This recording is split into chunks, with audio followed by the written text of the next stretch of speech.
hari ini. Ku bersyukur merasakan kasih setiamu. Shalom saudara, selamat pagi. Kita ketemu kembali pagi hari ini dalam Morning Devotion saudara. Selamat pagi saudara-saudara, apa kabar? Puji Tuhan saudara. Baik, kita akan baca sekarang dari kitab Nabi Habakuk. Dari pasal pertama ayat 1-11. Demikian firman Tuhan. Ucapan ilahi dalam penglihatan Nabi Habakuk. Berapa lama lagi Tuhan aku berteriak, tetapi tidak kau dengar. Aku berseru kepadamu penindasan, tetapi tidak kau tolong. Mengapa engkau memperlihatkan kepadaku kejahatan, sehingga aku memandang kelaliman? Ya, aniaya dan kekerasan ada di depan mataku. Perbantahan dan pertikaian terjadi. Itulah sebabnya hukum kehilangan kekuatannya dan tidak pernah muncul keadilan. Sebab orang fasik mengepung orang benar. Itulah sebabnya keadilan muncul terbalik. Lihatlah di antara bangsa-bangsa dan perhatikanlah, jadilah heran dan tercengang-cengang sebab aku melakukan suatu pekerjaan dalam zamanmu yang tidak akan kamu percayai jika diceritakan. Sebab sesungguhnya akulah yang membangkitkan orang Kasdim, bangsa yang garang dan tangkas itu, yang melintasi lintang bujur bumi untuk menduduki tempat kediaman yang bukan kepunyaan mereka. Bangsa itu dahsyat dan menakutkan. Keadilannya dan keluhurannya berasal daripadanya sendiri.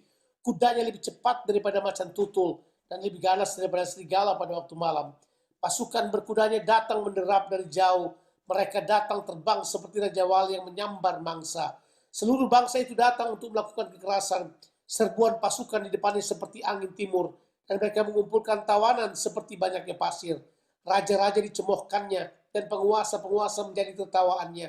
Ditertawakannya di tiap tempat berkubu. Ditimbunkannya tanah dan direbutnya tempat itu. Maka berlarilah mereka seperti angin dan bergerak terus. Demikianlah mereka bersalah dengan mendewakan kekuatannya. Saudaraku, siapa Nabi Habakuk ini? Diperkirakan dia adalah seorang imam yang memimpin ibadah di bait suci. Habakuk dapat disamakan dengan Yeremia atau Yehezkiel, seorang imam yang dipanggil untuk menjadi nabi. Tentu merupakan pelayanan yang lebih sulit, saudara. Nama Habakuk artinya merangkul atau bergumul. Dan kedua hal ini sangat nyata terlihat dalam kitab Habakuk. Dia bergumul dengan Allah untuk memahami bagaimana mungkin Allah yang kudus memakai bangsa yang jahat seperti Babel untuk mengajar dan menghajar umat Tuhan.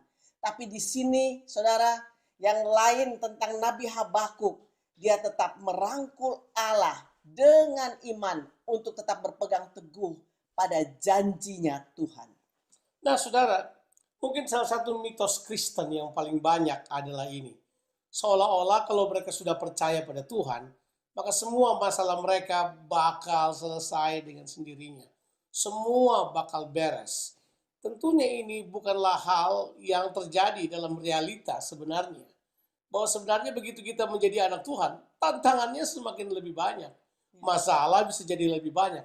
Bahkan muncul pertanyaan demi pertanyaan. Dalam pembacaan kita di sini, Nabi Habakuk bertanya kepada Tuhan sebuah pertanyaan yang tidak masuk di akalnya, bahwa realita di lapangan itu tidak sesuai sampai dia bertanya kepada Tuhan. Mungkin juga sekarang saudara sedang bertanya-tanya pada Tuhan, bagaimana dengan pandemi ini? Bagaimana ujungnya? Tuhan, apa yang terjadi pada kami? Tolong jawablah kami. Nah, saya mau katakan kepada saudara sebuah kebenaran yang mungkin saudara sudah suka. Tapi kebenarannya adalah ini. Tuhan akan selalu menyatakan dirinya pada saudara pada setiap keadaan. Cuma begini, Tuhan tidak berhutang menjawab semua pertanyaan saudara. Sebab masalahnya ada perbedaan perspektif dari Tuhan dan dengan saudara. Jadi kadang-kadang Tuhan tidak perlu menjawab pertanyaan saudara, tapi Tuhan akan menolong memberi saudara pengertian untuk bisa memahami cara kerja Tuhan dan jalan Tuhan.